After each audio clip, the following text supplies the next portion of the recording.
إن الله عز وجل أمر العباد بالصلاة والسلام عليه اقتداء به وبملائكته وجزاء له على بعض حقوقه عليهم، فقال: إن الله وملائكته يصلون على النبي يا أيها الذين آمنوا صلوا عليه وسلموا تسليما.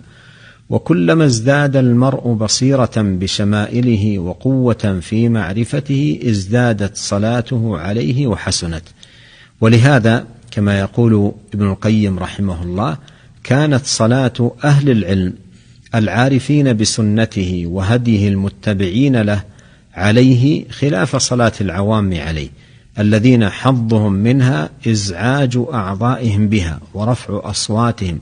وأما أتباعه العارفون بسنته العالمون بما جاء به فصلاتهم عليه نوع آخر، فكلما ازدادوا فيما جاء به معرفة ازدادوا له محبة ومعرفة بحقيقة الصلاة المطلوبة من الله تعالى.